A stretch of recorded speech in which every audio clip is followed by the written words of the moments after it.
ওকে, আসসালামু আলাইকুম সবাইকে। কি অবস্থা, ভালো আছি কিনা সবাই?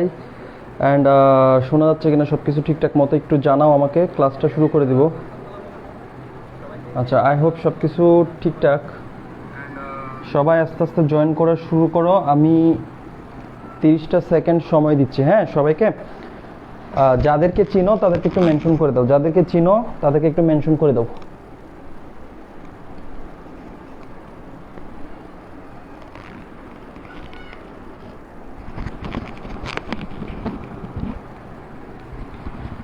ওয়ালাইকুম আসসালাম, যারা যারা সালাম দিচ্ছ ওয়ালাইকুম আসসালাম। সাউন্ড ঠিক আছে আজকে? আই হোপ নেটওয়ার্কের প্রবলেম হওয়ার কথা না।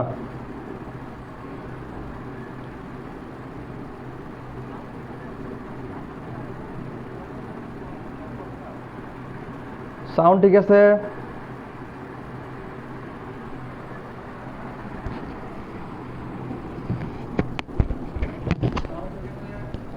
দাঁড়াও, এইখানে লাগাই, দেন জিনিসটা অনেক সুন্দর হবে।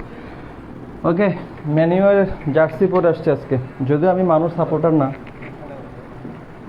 Manchester United all clear. আচ্ছা, অল ক্লিয়ার হইলে ভালো। শুরু করব। প্রথম অধ্যায় দিয়ে শুরু করতেছি, ঠিক আছে? প্রথম অধ্যায় কালকে তো শেষ হয় নাই। ওকে, অল ক্লিয়ার। ওকে, কতজন আসছে আমরা? 75। বাকিদেরকে একটু মেনশন করে দাও।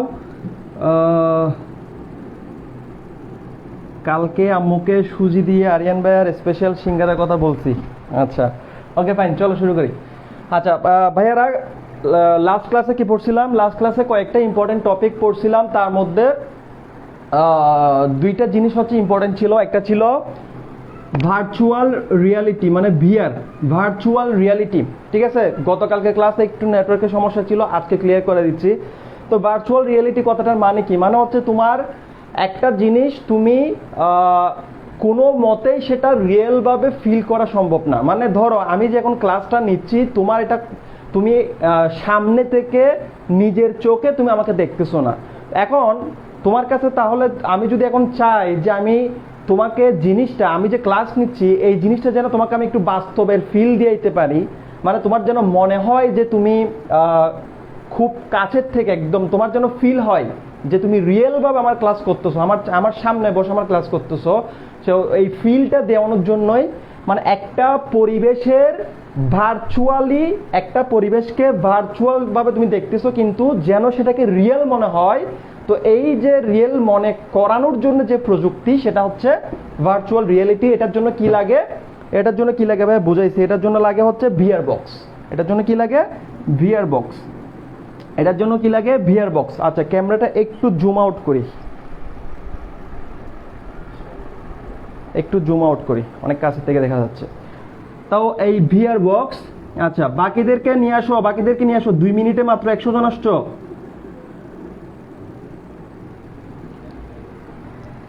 আমি ভাই কোনো ক্লাবের ফ্যান ট্যান না, আমি মানুর কোনো সাপোর্টার না। মানু ভাই খালি হাঁটতে থাকে। ম্যানচেস্টার হচ্ছে মানে জঘন্য খেলতেছে এখন। জাস্ট জার্সিটা সুন্দর লাগছে জন্য কিনছি, বুঝছো? রিয়েলিতে হচ্ছে আমি বার্সা ফ্যান, ঠিক আছে? আমি বার্সেলোনার ফ্যান। সো কারো ভাবার দরকার নাই যে ভাই মনে হয় মানুষ সাপোর্ট করে না। রে ভাই, মানুষ সাপোর্ট করি না, জাস্ট জার্সিটা সুন্দর লাগছে জন্য নিছি, ঠিক আছে? আচ্ছা, আসসালামু আলাইকুম। এতক্ষণ পরে কেন আসতেছো? এতক্ষণ পরে কেন আসতেছো? হ্যাঁ, এতক্ষণ পরে কেন? ওই এতক্ষণ পরে কেন? একদম মাথা ফুটাই ফেলবো। দেখো, তাহলে ভার্চুয়াল রিয়েলিটি মানে কি? একটা জিনিস বাস্তব না, কিন্তু তুমি দেখে মনে হবে জিনিসটা বাস্তব। এদিকে তাকাইলেও দেখবা যে উপরের দিকে আকাশ দেখা যাচ্ছে, বা উপর দিকেও দেখবা, মানে 360 ডিগ্রি একটা ফিল দেওয়া হয়। এখানে কি করা হয়? 360 ডিগ্রি একটা ফিল দেওয়া হয়। 360 ডিগ্রি একটা ফিল মানে কিরকম? মানে তোমার কাছে জিনিসটাকে বাস্তব মনে হবে। এই যে আমি যে ক্লাসটা নিচ্ছি, হ্যাঁ, এটা তোমার কাছে মনে হবে বাস্তব। কি করতে হবে? এরকম একটা পড়তে হবে, বক্স পড়তে হবে, ভিআর বক্স। এটাকে কি বলা হয়? VR box. এটা আমি পড়তে পারবো না, এটা অনেক আগে কিনছিলাম, শখ ছিল, যেহেতু আমি টেক লাভার, টেক আমার প্রযুক্তি আমার নিয়ে ঘাটাঘাটি করতে আমার ভালো লাগে, এই জন্য এটা কিনছিলাম। নতুন নতুন শখ, আমার শখের কোনো শেষ নাই, বুঝছো? আমার থেকে এক এক দিন এক এক ধরনের শখ থাকে। ফার্স্টে শখ ছিল একটা আইফোন নিয়ে ফেলছি। তারপরে শখ ছিল কি করব, আরও অনেক ধরনের শখ ছিল, ঘোরাঘুরি করার শখ, সাইকেল নেওয়ার শখ। এখন আবার নতুন করে একটা শখ জাগছে, সেটা হচ্ছে বাইক নিব, যদিও আম্মু পারমিট করবে কিনা জানি না। বাট এখন আবার মনের মধ্যে ইচ্ছা যাচ্ছে যে একটা বাইক নিব, বুঝছো, ক্যাফে রেসের একটা বাইক নিব সুন্দর দেখে। এখন এই জিনিসটাও কিনছিলাম শখের ঠেলাই, এই জিনিসটাও কিনছিলাম শখের ঠেলাই, বুঝছো। তো এই শখের ঠেলাই জিনিসটা কিনছিলাম কারণ আমার থেকে ইচ্ছা করছিল ভিআর বক্স বা ভার্চুয়াল রিয়েলিটি এটা কীরকম। তো ধরো এই জিনিসটা তুমি কি করবা, এই যে বক্সটা ওপেন করে এখানে মোবাইলটা রাখবা এবং একটা 3D ভিডিও মানে ভিআর বক্সে সাপোর্ট করে এরকম একটা ভিডিও প্লে করবা। প্লে করার পরে জিনিসটা এভাবে মাথায় পড়বা, পড়ার পরে তুমি যেদিকেই তাকাবা মনে হবে বাস্তব, এদিকে ফিরো এদিকে ফিরো। এটা 360 ডিগ্রি না, এটা আরো বেশি হবে, মানে একদম সব দিকে। আসলে 360 ডিগ্রি বলতেছি, এটা 3D ভাবে আর কি, 3D ভাবে 360 ডিগ্রি। মানে তুমি এই বক্সটা পড়ার পর যেদিকে তাকাবা সেদিকে তুমি মনে হবে যে পুরো পরিবেশটা বাস্তব। যেমন তুমি মনে করো সমুদ্রের তলদেশের কোনো ভিডিও দেখতেছো, তো এই বক্সটা পরে যখন সেই ভিডিও দেখবা হাঙ্গর এসে তোমার চোখে লাগতেছে, এদিকে লাগতেছে, এদিকে লাগতেছে, মানে পুরো পরিবেশটাকে রিয়েল ফিল হবে। এটা হচ্ছে ভিআর বক্স, আর কোনো কাহিনী নাই, কালকে পড়াইছি। এরপরে যে টপিকটা ইম্পর্টেন্ট সেটা ছিল এআই, খুবই খুবই ইম্পর্টেন্ট, খুবই খুবই ইম্পর্টেন্ট। এই এআই জিনিসটা খুবই খুবই ইম্পর্টেন্ট, এআই জিনিসটা খুবই খুবই ইম্পর্টেন্ট, এআই জিনিসটা খুবই খুবই ইম্পর্টেন্ট, ঠিক আছে, খুবই ইম্পর্টেন্ট। আচ্ছা একটু কমেন্টটা দেখি কি কি বলতেছো। আচ্ছা, ভাবি পাওয়ার শখ জাগে না আপনার? না ভাই, না না না, ছি ছি ছি ছি, ভাবির শখ নেই, মেয়ের শখ নেই। এটা যে বয়স হইলে আব্বা আম্মু ধরে বিয়ে টিয়া দিবে, কোনো সমস্যা নেই। আচ্ছা, শখের ঠেলায় আমিও কিছু কিনি পরে ফেলায় রাখি, সেম এক্স্যাক্টলি। এখন আমার আর সাইকেল চালাতে ইচ্ছা করতেছে না।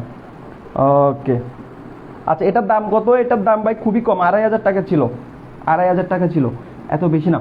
আচ্ছা তাহলে এআই দেখে আমাকে একটু কমেন্ট করে বলো তো এআই মানে কি, একটু কমেন্ট করে আমাকে বলো এআই মানে কি।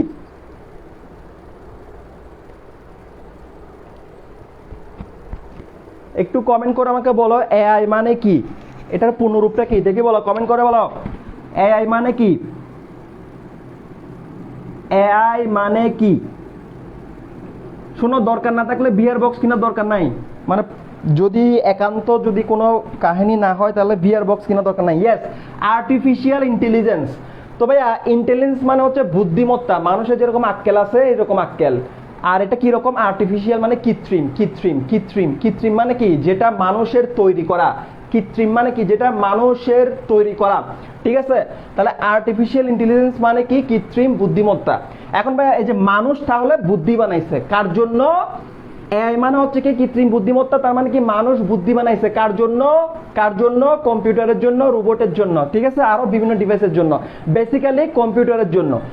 তাহলে এই এআই জিনিসটার কাজ কি ভাইয়া? এই এআই জিনিসটার কাজ হচ্ছে একটা কম্পিউটারকে সে মানুষের মতো করে যেন চিন্তা ভাবনা করতে পারে। যেমন আমি কালকে একটা উদাহরণ দিয়েছিলাম যে এই সময়ে যদি আমি বাইরে তাকাই তাহলে আমি বুঝতে পারবো এটা রাত, কিন্তু একটা কম্পিউটার সেটা বুঝতে পারে না। কিন্তু তুমি যদি সেই কম্পিউটারে অথবা একটা মোবাইল ফোনের ক্যামেরার মধ্যে যদি তুমি এআইটা লাগাই দাও, তুমি যখন ক্যামেরা দিয়ে ছবি তুলতে যাবা, ক্যামেরা তোমাকে অটোমেটিক্যালি বলবে যে নাইট মোডটা অন করেন, কারণ এটা হচ্ছে রাত। তাহলে তুমি এখন প্রশ্ন করতে পারবে তাহলে মোবাইলের ক্যামেরা কেমনে বুঝতে পারছে এটা দিন নাকি রাত? কারণ মোবাইলের ক্যামেরার মধ্যে এআই প্রযুক্তি ইউজ করা হয়েছে, মানে মোবাইলের ক্যামেরাটাকে মানুষের মতো একটু করে বুদ্ধি দেওয়া হয়েছে, যে বুদ্ধির মাধ্যমে সে বিভিন্ন সিনারিও বুঝতে পারে। এটা হচ্ছে মূল কাহিনী এআই। এখন ভাইয়া এআইটা কোথায় ইউজ করা হয়? শুধু কি মোবাইলের ক্যামেরা? নেভার। মোবাইলের ক্যামেরা ছাড়াও আরো হাজারটা জায়গায় এটা ইউজ করা হয়। এটা আমি কালকে বলছি, তুমি দেখবা এটার এত বেশি পরিমাণ ইউজ হবে ফিউচারে যে সব কিছুই দেখবা যে রোবট দিয়ে কন্ট্রোল করা হচ্ছে। ইভেন রেস্টুরেন্টে দেখবা, অলরেডি অনেকগুলো রেস্টুরেন্ট এটা চালু আছে। তারপরে দেখবা যে কি কোনো ওয়েটার নাই, রোবটে কি করতেছে, এর মাধ্যমে তোমাকে সার্ভিস দিচ্ছে। তো এরকম সব, যেমন যুদ্ধক্ষেত্রে কি করা হয়, যেমন অনেকটা ড্রোন যেগুলো বানায়, ঠিক আছে, ড্রোন চিনো না? ড্রোন হচ্ছে যে কিরকম, এখন না চিনলে এখন এখানে তো আর বুঝাইতে পারবো না। ড্রোন মানে হচ্ছে হেলিকপ্টারের মতো আর কি, হেলিপ্যাড, 4টা প্যাড থাকে, উপর উঠতে পারে। এই ড্রোন দিয়ে, এই ড্রোনের মধ্যে যদি ইউজ করা হয় তাহলে অনেক কিছু করা যায়, ঠিক আছে। সো এগুলো একটু দেখে নিবা। এরপর আসো আরো কয়েকটা টপিক বলছিলাম কালকে, সেগুলো নিজের একটু পড়ে নিবা। আজকের নতুন টপিকগুলো একটু আলোচনা করে দেই, যেহেতু এটা প্রথম অধ্যায়, এখানে আসলে পড়ানোর কিছু নাই, ঠিক আছে। কি বলছো? দামে কম মানে ভালো, কাকলি ফার্নিচার। আচ্ছা জোস, ওকে। আচ্ছা দেখো, আমি বই থেকে ধরে ধরে টপিকগুলো পড়া দিই। এরপরে যে জিনিসটা পড়বা সেটা হচ্ছে রোবোটিক্স। ভাইয়া খুব ইম্পর্টেন্ট, রোবোটিক্স, ঠিক আছে? কি পড়বা? রোবোটিক্স। এবং এই রোবোটিক্স পড়তে গিয়ে রোবটের পার্টস পড়বা। রোবটের কয়টা পার্টস থাকে, রোবটের পার্টসগুলো পড়বা, রোবটের পার্টস, ঠিক আছে? যেগুলো বলে দিচ্ছি, রোবটের অঙ্গ প্রত্যঙ্গ, এই যে দেখো, এই যে এখানে দাগানো আছে যদিও, এই যে দেখো এখানে এই যে রোবটের বিভিন্ন অংশ, এগুলো খুবই ইম্পর্টেন্ট। একটা রোবটের কি কি অংশ থাকে এগুলো একটু পড়ে নিবা। ভাই আমার তো রিডিং পড়ানো সম্ভব না, দেখে দেখে তো রিডিং পড়াইতে পারবো না, যেটা বেসিক আইডিয়া সেটা তোমাকে দিতে পারবো, ঠিক আছে? সো এই রোবোটিক্সটা পড়বা, এবং এখানে যে এই যে রোবটের বিভিন্ন পার্ট, যেমন অ্যাকচুয়েটর কি জিনিস, তারপর হচ্ছে তোমার এই যে ম্যানিপুলেশন কি জিনিস, পাওয়ার সিস্টেম কেমনে দেয়, সবগুলা দেখে নিবা রোবোটিক্স। এরপরে যেটা পড়বা সেটা হইলো ভাইয়া খুব সুন্দর একটা জিনিস, সেটা হচ্ছে ক্রায়োসার্জারি। খুবই ইম্পর্টেন্ট একটা জিনিস, এখান থেকে অনেক কোয়েশ্চেন আসে, অনেক এমসিকিউ আসে। একটা বার রিডিং পড়বা ভাই, এই প্রথম অধ্যায়টা খুবই টাফ, সৃজনশীল পারবা কিন্তু এমসিকিউতে আটকাই যাবা, কারণ এখানে ছোট ছোট অনেকগুলো এমসিকিউ আছে, ছোট অনেকগুলো ইনফরমেশন আছে, ঠিক আছে? তাহলে এরপরে যে জিনিসটা তোমার পড়বা সেটা হচ্ছে ক্রায়োসার্জারি। কি পড়বা? ক্রায়োসার্জারি। এখন ভাই নাম দেখেই তো বুঝতেছো, সার্জারি যেহেতু কি আছে, নামটা যেহেতু সার্জারি আছে নামের মধ্যে, তার মানে বুঝতেছো এটা একটা ডাক্তারি জিনিসপত্র, ঠিক আছে? তাহলে ক্রায়োসার্জারি মানে কি? মানে হচ্ছে ভাইয়া, ধরো তোমার শরীরে কোন একটা টিউমার হয়েছে, কি হয়েছে? তোমার শরীরে কোন একটা টিউমার হয়েছে। আজে বাজে কমেন্ট অফ করো, হ্যাঁ আজে বাজে কমেন্ট করবো না, তারা একটু মুখটা মুছি ভাই, ঘামে, প্রচুর ঘাম। দেখো বুঝাই দিচ্ছি। আসসালামু আলাইকুম, অনেক দেরি হয়ে গেছে। কেন দেরি হবে? দেরি করবে কেন? এগুলো ফার্স্ট ইয়ারে পড়ছিলাম ভাইয়া, হ্যাঁ আবার পড়াই দিচ্ছি, ঠিক আছে? এই স্টুডেন্ট আজকেও কিন্তু কম, ফাড়াই ফেলবে একদম। ওকে আসো তাহলে ভাইয়া, ক্রায়োসার্জারি জিনিসটা কি আমি বেসিক জিনিসটা বুঝাই দিচ্ছি। ভিতরের যে ছোট ইনফরমেশনগুলো, যেমন টেম্পারেচার, এই সেই এখানে অনেক কিছু আছে, প্রসেসটা নিজেরা পড়ে ফেলবা। তো ক্রায়োসার্জারি জিনিসটা কি নাম দেখেই বুঝতেছো, লাস্টে কি আছে? সার্জারি আছে, তার মানে ডাক্তারি বা মেডিকেলের জিনিস। এখন ভাই মেডিকেলের কি জিনিস এটা? মনে করো তোমার শরীরে টিউমার হয়েছে। টিউমার কেমনে হয় জানো? টিউমার হচ্ছে অপ্রয়োজনীয়ভাবে কোন একটা মাংস বৃদ্ধি পাওয়া। মাংস বলতেছি যেন তুমি সহজভাবে বুঝতে পারো, যেমন আমার হাতের এই জায়গায় কোনো দরকার নাই, কিন্তু আমার শরীরের ফাংশন, আমার শরীরের প্রোগ্রাম, মানুষের শরীরও কিন্তু প্রোগ্রাম দিয়ে চলে। মানুষের শরীর যে প্রোগ্রাম দিয়ে চলে সেটার নাম হচ্ছে জিন, ঠিক আছে? এগুলো একটু বায়োলজির কথাবার্তা। তো মানুষের শরীরও কিন্তু এই যে আমার চেহারা কিরকম হবে, আমার হাইট কতদূর হবে, আমার বিহেভ কিরকম হবে, চুলের কালার, দাড়ির কালার, হাত পায়ের কালার, এগুলো কিরকম হবে, তোমার ক্যারেক্টারিস্টিক কিরকম হবে, সব কিছু কিন্তু তোমার বডিতে কন্ট্রোল করার জন্য একটা সিস্টেম আছে, বা একটা জিনিসের কারণেই কন্ট্রোলটা হয়, বা এটা মানে যে জিনিসটার কারণে হয় সেটার নাম হচ্ছে জিন। এখন কোনো কারণে জড়ো তোমার এই জিনের মধ্যে, তোমার এই সফটওয়্যারটার মধ্যে গোলমাল হয়ে গেল, মিউটেশন বলে এটাকে, যাচ্ছি না মানে কোটে। আমার একটা বৈশিষ্ট্য হচ্ছে আমি কোন একটা জিনিসকে সহজভাবে, সহজ কথায় বোঝানোর ট্রাই করি, ঠিক আছে? কোনো কঠিন শব্দ আমি ইউজ করতে চাই না, কারণ এখানে সব ক্যাটাগরি স্টুডেন্ট থাকো। তাহলে এই জিনের মধ্যে ধরো একটা বৈশিষ্ট্য দেওয়া আছে যে তোমার হাতটা এরকম হবে। এখন কোনো কারণে ধরো এটার ভিতরে কোনো নীল নকশা বা স্ট্রাকচার নড়ে গেল, যেটাকে বলা হয় জিন মিউটেশন হওয়া। তো এটার কোন একটা কাহিনী হয়ে গেল, যার কারণে তোমার এই জায়গায় অস্বাভাবিকভাবে মাংস বেড়ে গেছে, ঠিক আছে? মাংস বেড়ে গেছে, তার মানে এখানে একটা টিউমার হয়ে গেছে, এই জায়গায় একটা টিউমার হয়ে গেল। এখন এই টিউমার যে হয়েছে, এই টিউমারটা ঠিক করার জন্য এখানে বরফ দিয়ে বা এখানে আইস দিয়ে বা এটার তাপমাত্রাটা একদম কমায় ফেলে এই যে টিউমারের যে মাংসগুলো, এগুলোকে পচাই ফেলা বা নষ্ট করে ফেলার যে সিস্টেম, সেটা হচ্ছে ক্রায়োসার্জারি। একদম সহজ কথায় বুঝাই দিলাম। এখন এটা কত ডিগ্রি সেলসিয়াস তাপমাত্রায় করা হয়, এখানে কি কি জিনিস ইউজ করা হয়, প্রসেসটা কি কি ডিভাইস ইউজ করা হয়, সবগুলো তুমি পড়বা, বুঝছো? তুমি পড়বা। আচ্ছা এখন আসো, এটা জিন না, ওরকম জিনভূত না, এটা ওরকম জিনভূত না, ওটা শরীরের ক্রোমোজোমের একটা পার্ট, ডিএনএ। এই জিনের ভিতর কি থাকে? ডিএনএ। আচ্ছা এগুলো বাদ দাও। চলো, এত কঠিন জিনিসে যাই লাভ নেই। এরপরে আসো কি পড়বো আমরা? ক্রায়োসার্জারি অনেক ইম্পর্টেন্ট। আমি যে টপিকগুলো বলতেছি এগুলো খুবই ইম্পর্টেন্ট। এই ক্রায়োসার্জারির মধ্যে একটা ডিভাইস আছে, ক্রায়োপ্রোব, একটা ইনজেকশনের মতো ডিভাইস আছে, ক্রায়োপ্রোব। এটা একটু ভালো করে দেখে নিবা। এরপরে স্পেসের অভিযান নিয়ে কিছু এখানে জিনিস আছে, সেগুলো এমসিকিউ আসবে। দেখো সেগুলো থেকে সিকিউ আসবে না। স্পেস মানে মহাকাশের যে মিশনগুলো হয়েছিল অ্যাপোলো 11 থেকে শুরু করে যত কাহিনী আছে, এই যে দেখো মহাকাশ অভিযানের কিছু ধারাবাহিক ঘটনা একটু পড়ে নিবা, একটু লাগবে, এমসিকিউর জন্য লাগবে, সিকিউতে আসবে না। সিকিউ তো কোনগুলো আসবে যেগুলো আমি বলে দিচ্ছি, যেমন গতকালকে কয়েকটা টপিক বলছি, আজকেও কয়েকটা টপিক বলছি, ভিআর, এআই, তারপরে ক্রায়োসার্জারি, এই টাইপের জিনিসগুলো সিকিউতে আসবে। আচ্ছা, এরপর আসো কোন টপিকটা ইম্পর্টেন্ট আমি বলে দেই। বায়োমেট্রিক্স খুবই খুবই ইম্পর্টেন্ট। বায়োমেট্রিক্স খুবই, ভাইয়া এটা থেকে প্রশ্ন আসতে পারে, সিকিউ আসতে পারে। আমি শুধু সিকিউ টপিকগুলা আলোচনা করে দিচ্ছি, আর এমসিকিউ কি করতে হবে, পুরো বইটা পড়তে হবে, পুরো অধ্যায়টা পড়তে হবে। আমি তো বারবার বলছি এই অধ্যায়টা এমসিকিউ এর জন্য খুবই বেশি ইম্পর্টেন্ট। প্রত্যেকটা লাইন, প্রত্যেকটা ইনফরমেশন এমসিকিউ এর জন্য ইম্পর্টেন্ট, প্রত্যেকটা লাইন, ইভেন বিজ্ঞানীর নাম সহ, ঠিক আছে।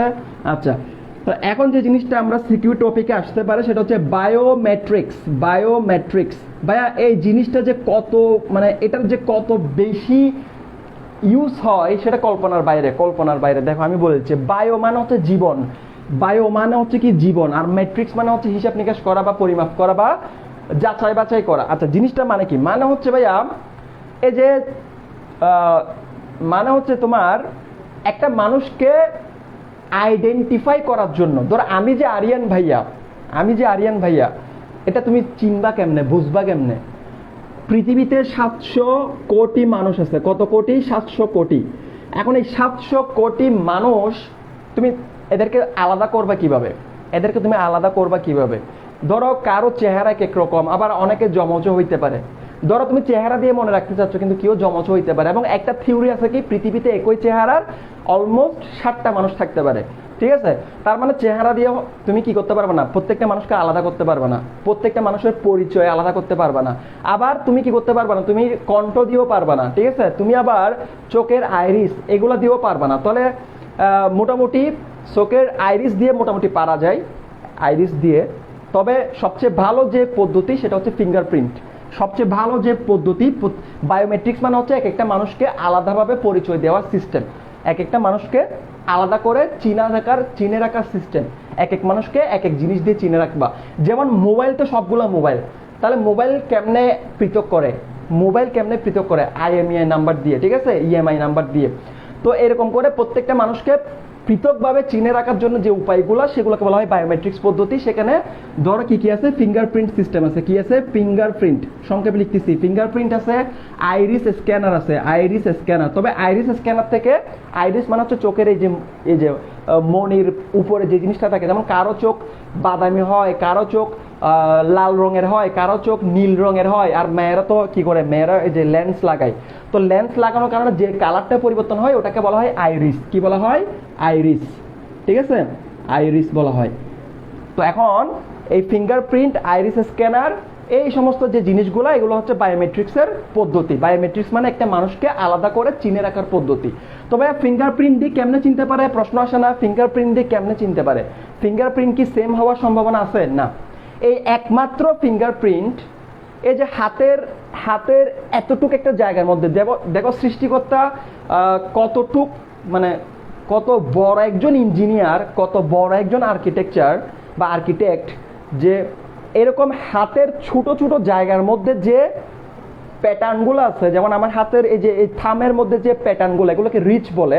মানে একদম ছোট ছোট যে রিচগুলো, একটু খালি চোখ দিয়ে দেখো, এই যে রিচের যে প্যাটার্নগুলা থামের, এই প্যাটার্নগুলা পৃথিবীর 700 কোটি মানুষের মধ্যে কারো সেম হওয়ার সম্ভাবনা নাই, 0%। 700 কোটি মানুষের ফিঙ্গারপ্রিন্ট 700 কোটি রকম। ইভেন তুমি যদি যমজ হও তাও দেখবা ফিঙ্গারপ্রিন্টগুলো আলাদা। সো এটা দিয়ে বোঝা যায় যে গডের পাওয়ার কতটুক, মানে ছোট একটা জায়গার মধ্যে তিনি কতটুক ডিফারেন্স ভাবে মানুষকে সৃষ্টি করছে, এই ছোট ছোট হাতের ফিঙ্গারপ্রিন্ট, ঠিক আছে। আর আইরিসটাও ঠিক সেম, আইরিসটাও কি করতে পারে, মিলে না, মানুষের সাথে মিলে না, তবে ডাবল হওয়ার চান্স থাকে, কিন্তু ফিঙ্গারপ্রিন্টে তেমন একটা চান্স থাকে না। ওকে, এরপর আসো, আচ্ছা জমজদের চান্স নাই, ফিঙ্গারপ্রিন্ট জমজদের চান্স নাই, এর জন্য তো বললাম ফিঙ্গারপ্রিন্ট সবচেয়ে ভালো পদ্ধতি, কারণ জমজদের ক্ষেত্রেও ফিঙ্গারপ্রিন্ট কি হবে না, সেম হবে না। চিন্তা করে দেখো, একই মায়ের পেটের মধ্যে দুইজন বড় হচ্ছে এবং সেখানের মধ্যেও তাদের ফিঙ্গারপ্রিন্ট আল্লাহ বা গড আলাদা করতে সক্ষম। তার মানে যারা এথিস্ট, তাদেরকে এগুলো দেখাও, এগুলো বলো যে কেমনে তোমরা এথিস্ট হও, কেমনে সৃষ্টিকর্তায় বিশ্বাস করো না। এত এত ক্ষুদ্র একটা জায়গার মধ্যে যদি তিনি এত বেশি পরিমাণের ডাইভার্সিটি আনতে পারে, তারা এই পুরো জগৎটা কি এমনি এমনি সৃষ্টি হয়েছে? ওকে ফাইন, চলো। সো এরপরে জীবনে লেন্স লাগাই নাই আমি গরিব, আচ্ছা আমি কিনে দিব লেন্স, যা। Okay fine.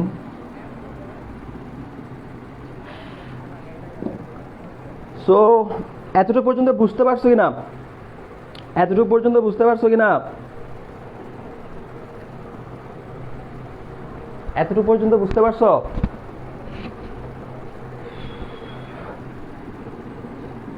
টুকটাক বায়োলজি ভালোই লাগছে, বায়োলজির উপরে মহাসপ্ত ক্লাসে। আবার আসলে বায়োলজি আমি পড়াই না, কিন্তু যদি পড়াই আমি মজা দিয়ে পড়াইতে পারি, ঠিক আছে, কিন্তু পড়াই না, ভালো লাগে না, কেমন জানি ভালো লাগে না। ফিজিক্স পড়াইতে ভালো লাগে। বায়োলজি অনেক সুন্দর জিনিস, বায়োলজি যারা পড়বে তারা কখনো এথিস্ট হইতে পারবে না, ঠিক আছে। অন্য মানুষ তো দূরের কথা, নিজের এক আঙ্গুলের সাথে আর এক আঙ্গুলের মিল নেই, এক্স্যাক্টলি এই আঙ্গুলের সাথে এই আঙ্গুলের মিল নাই, এক একটা আঙ্গুলের ফিঙ্গারপ্রিন্ট এক এক রকম। ওকে আচ্ছা, এখন আসো এরপরে যে টপিকটা আলোচনা করে দেই সেটা হচ্ছে, ওকে চলো চলো,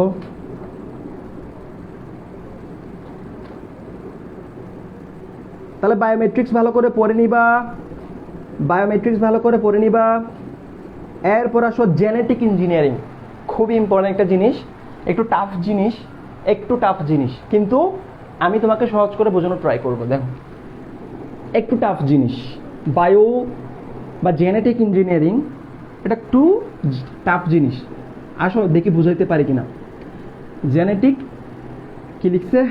ইঞ্জিনিয়ারিং, তাই না? খুবই ডিমান্ডফুল একটা সাবজেক্ট। ঢাকা ভার্সিটির জেনেটিক ইঞ্জিনিয়ারিংয়ে যারা চান্স পায় অনেক ভালো কিছু করে, ঠিক আছে। খুবই ডিমান্ডফুল একটা সাবজেক্ট। মানুষ মনে করে যে খালি ডাক্তার আর ইঞ্জিনিয়ার হইলে মনে হয় অনেক বড় কিছু, না। এই যে জেনেটিক ইঞ্জিনিয়ারিং নিয়ে যারা পড়াশোনা করে, যারা অন্য সেক্টরে পড়াশোনা করে, তুমি যে সেক্টরে পড়াশোনা করে উন্নত করতে পারো সেখানেই তুমি শাইন করতে পারবা, ঠিক আছে। শুধু ডাক্তার হইতে হবে, ইঞ্জিনিয়ার হইতে হবে এরকম কোনো কথা নেই।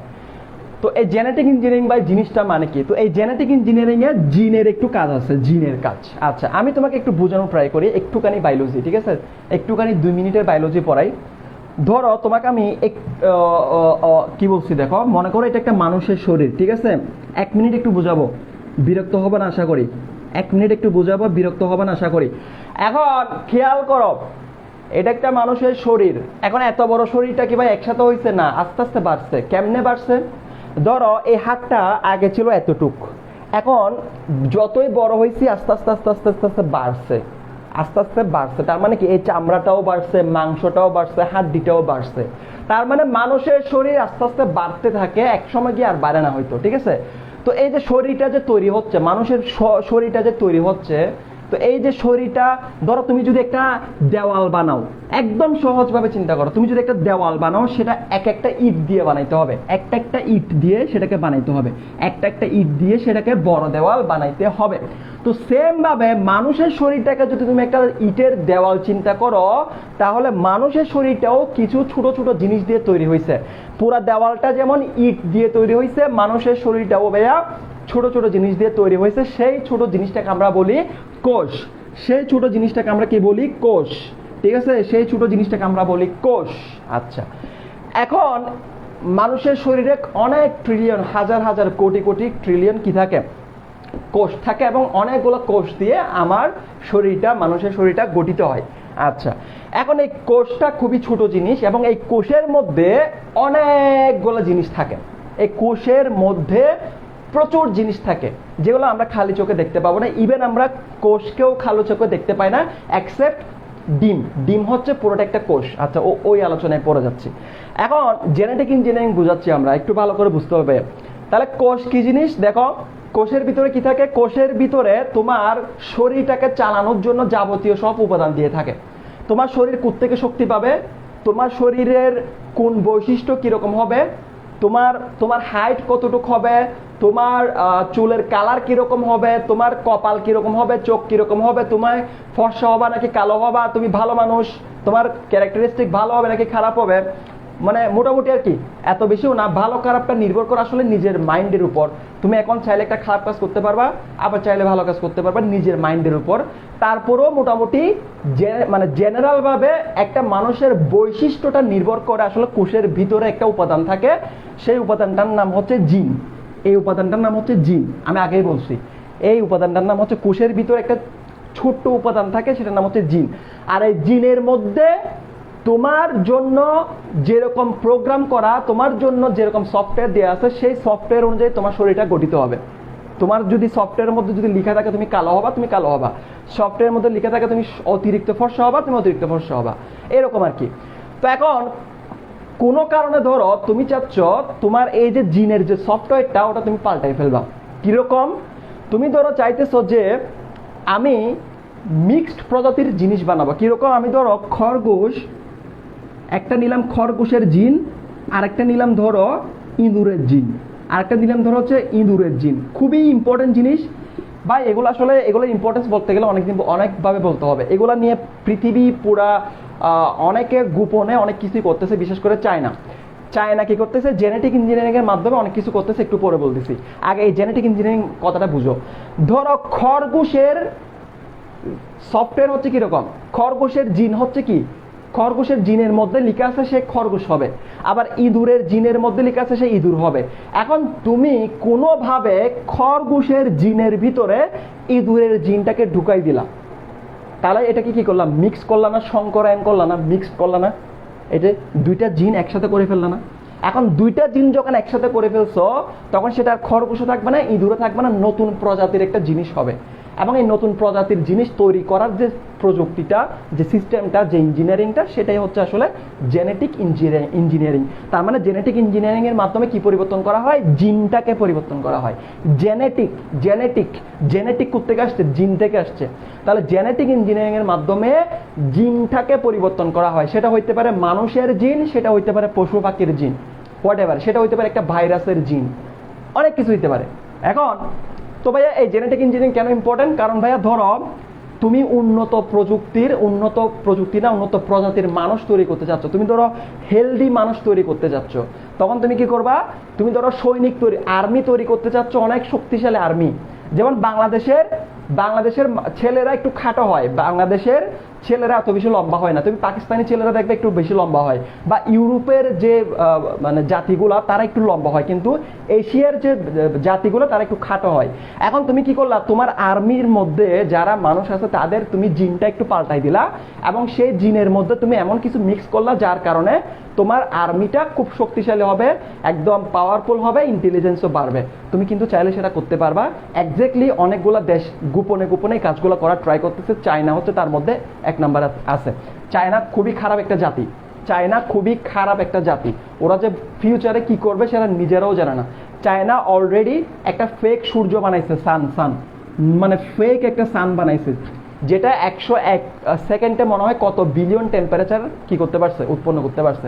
সো এগুলো ভাই আসলে খুবই ইম্পর্টেন্ট জিনিস। আমি তোমাকে নর্মালভাবে পড়াচ্ছি, কিন্তু তোমার কাছেও নর্মাল লাগতে পারে, কিন্তু ভাই এই জেনেটিক ইঞ্জিনিয়ারিং বলো, এই যে প্রযুক্তি, যে দেশ প্রযুক্তিতে যত বেশি কি হবে, উন্নত হবে, সেই দেশ তত উপরে যাবে। যেমন ইসরায়েল সাম্প্রতিক কালে ইসরায়েল হচ্ছে খুবই, আমি কমেন্টগুলো পড়বো, আগে আমার কথাগুলো শোনো।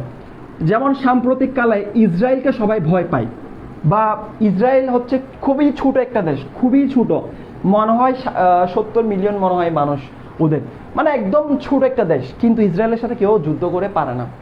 যেমন সম্প্রতি ওদের আয়রন ডোম নামে একটা কি ছিল, মিসাইল প্রতিরক্ষা ব্যবস্থা ছিল, আয়রন ডোম, ঠিক আছে, আয়রন ডোম।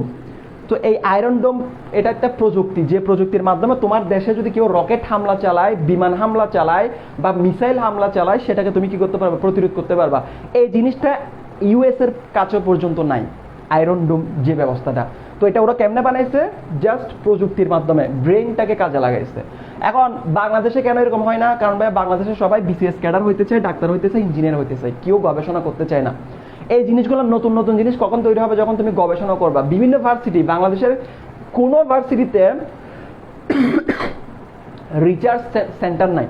নতুন একটা জিনিস কখন তুমি তৈরি করতে পারবা, যখন তুমি গবেষণা করবা, আর গবেষণা করার জন্য কি লাগবে? সরকারের সহযোগিতা লাগবে। গবেষণা করবে কারা? স্টুডেন্টরা, যাদের ব্রেনটা শার্প। এখন বাংলাদেশের ভার্সিটিতে যে সমস্ত পোলাপাইন যায়, তারা কি করে? হয় প্রেম করবে, না হয় রাজনীতি করবে, হাতে হকি স্টিক নিয়ে মারামারি করবে, না হয় দেবদাসের মতো ঘুরে বেড়াবে। শেষ পর্যায়ে কি হয়? পরীক্ষা দিয়ে কোনো মতে পাশ করে চাকরি একটা ধরে জীবনটা কাটাই দেয়। বাংলাদেশের এই জন্য কোনো স্টুডেন্টের ক্রিয়েটিভিটি বাইরের স্টুডেন্টের লেভেলে যায় না। কারণ কি? কারণ আমরা গবেষণা করি না। আর যারা রিসার্চ করে, যেমন ইসরায়েল, ইরান মুসলিম কান্ট্রির মধ্যে একটা ভালো দেশ আছে যারা অনেক গবেষণা করে, যারা তাদের নাম হচ্ছে ইরানকেও অনেকে ভয় পায়, কারণ ওদের অনেক প্রযুক্তিগতভাবে ওরা অনেক উন্নত। ইউএসএ অনেক উন্নত, ঠিক আছে, প্রযুক্তিগতভাবে। সো এই দেশগুলা এত উপরে কেমনে উঠছে? কারণ তারা রিসার্চ করে, প্রযুক্তি নিয়ে রিসার্চ করে, ঠিক আছে, টেকনোলজি নিয়ে রিসার্চ করে, আইটি খাত নিয়ে রিসার্চ করে, ঠিক আছে। সো এই হচ্ছে মূল কাহিনী, যে যারা এই সমস্ত জিনিস নিয়ে ঘাটাঘাটি করে তার উপরে যাচ্ছে, আর আমরা পিছিয়ে আছি। কারণ আমরা চিনি শুধুমাত্র এই যে বিসিএস ক্যাডার, সেই রাজনীতি, এটা সেটা, ঠিক আছে, আমাদের নতুন কোনো আইডিয়া নেই। ওকে ফাইন, এখন আসো তাহলে এখানে জেনেটিক ইঞ্জিনিয়ারিংটা আশা করে বুঝতে পারছো। সো এরপরে ন্যানো টেকনোলজি, খুবই ইম্পর্টেন্ট একটা জিনিস, আরেকটা ইম্পর্টেন্ট জিনিস সিকিউর জন্য। ন্যানো টেকনোলজি সংক্ষেপে লিখতেছি। ন্যানো শব্দের অর্থ কি? ন্যানো শব্দের এটা এমনি অন্য একটা মিনিং আছে সায়েন্সগতভাবে। আচ্ছা, একটু কমেন্টগুলো পড়ি। ওকে,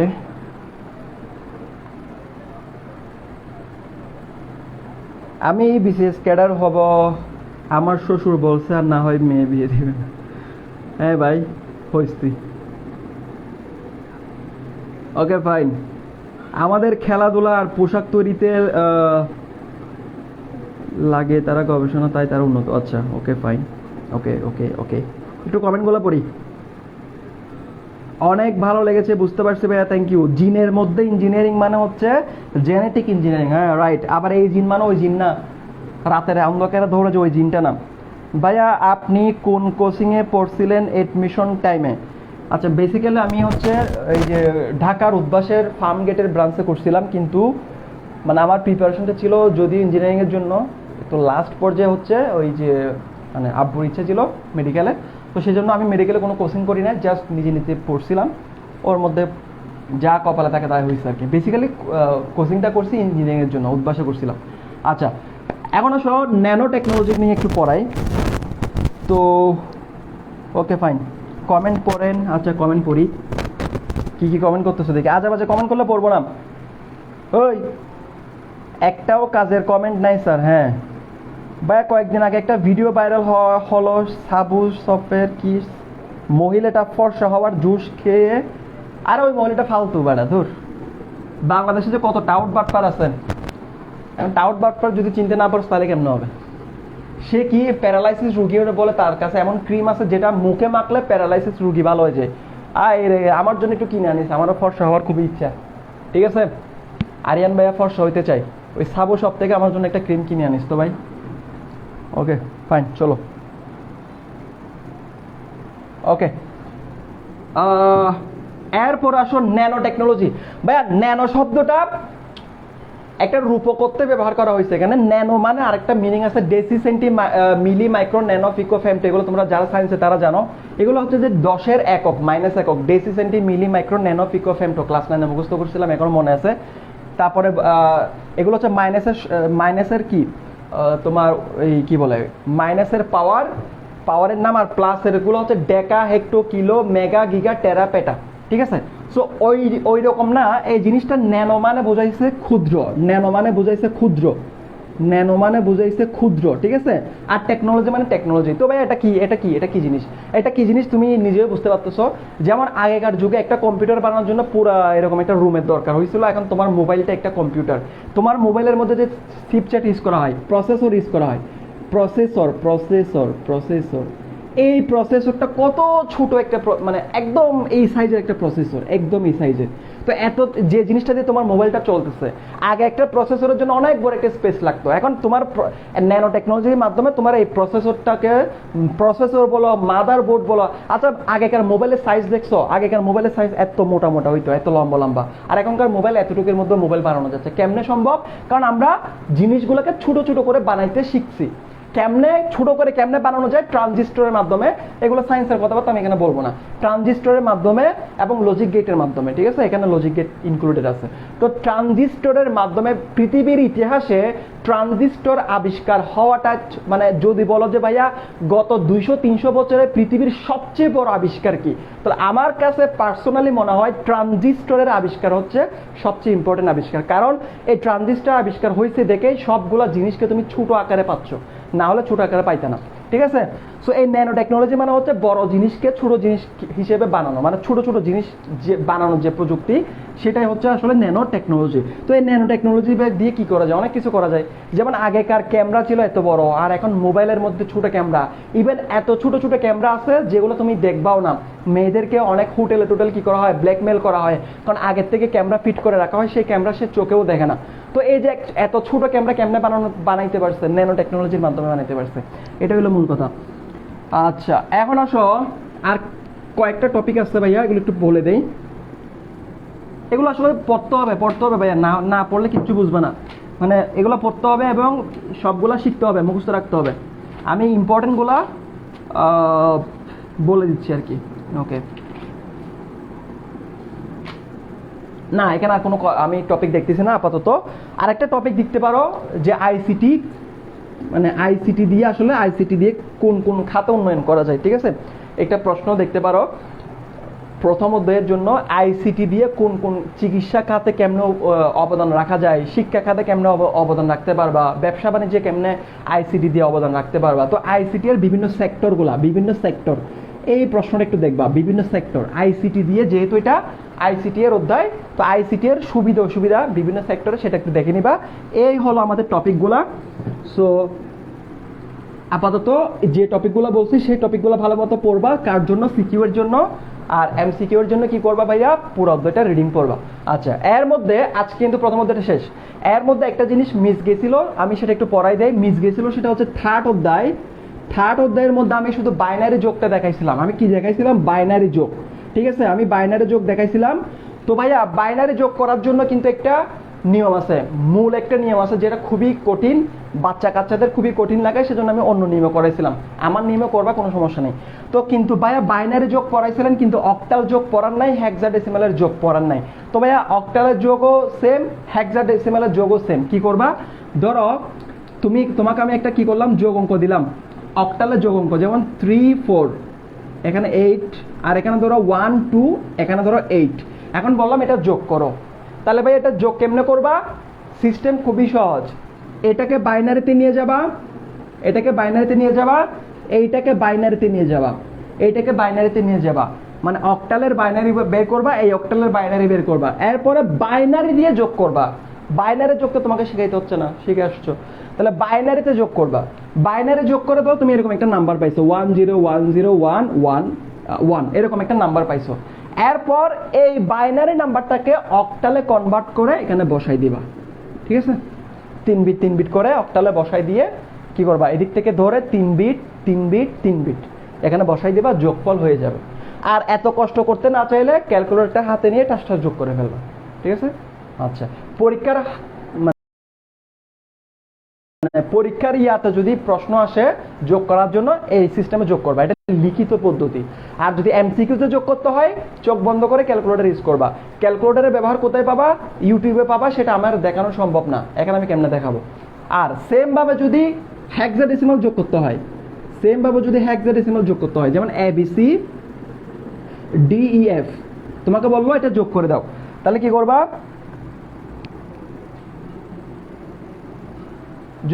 ঝগড়া লাগিয়ে যাচ্ছ কেন? কিরে ঝগড়া করতেছো কেন? পোলা পাই ছোলাছুলি করতেছো কেন? হ্যাঁ দেখো, আর ডেসিমালের কি বলে, হেক্সাডেসিমালের যোগের ক্ষেত্রে পাই সেম। এটাকে বাইনারিতে নিয়ে যাবে, এটাকে বাইনারিতে নিবা, বাইনারি থেকে এখানে কনভার্ট করে বসাই দিবা। এটা যদি রিটেনে লিখতে হয়, রিটেনে করতে হয়, রিটেন। আর যদি এমসিকিউ করতে হয়, চোখ বন্ধ করে ক্যালকুলেটর। এই হলো কাহিনী। ঠিক আছে? ওকে, দেখি কমেন্ট নিয়ে কি হয়েছে। পোলাপাইন পুরা ক্লাসে মজা করলে কেমনে হবে? আচ্ছা, মজার সময় মজা, এখন মজা করো, যা এখন ক্লাস শেষ। বল কে কি বলবি? কার কাকলি ফার্নিচার লাগবে, কার কাকলি বউ লাগবে বল, এখন ক্লাস শেষ। গরম গরম, প্রচুর গরম। বল এখন কি লাগবে, বলো কি লাগবে। ক্যালকুলেটর না দিলে যেমনে বলছি তেমনে। ভাইয়া ফিজিক্স পড়ান না, এখানে কোনো ফিজিক্স না।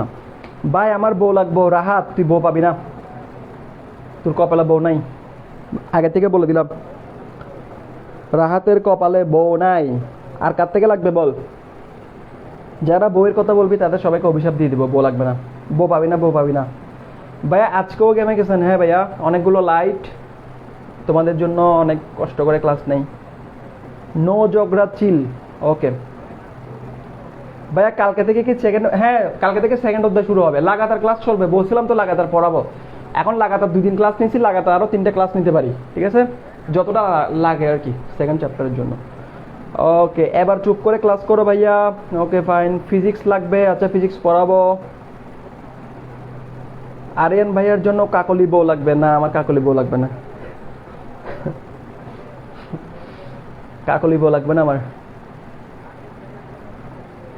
আচ্ছা, তাহলে যাদের জামাই লাগবে তারা কালো জামাই পাবে।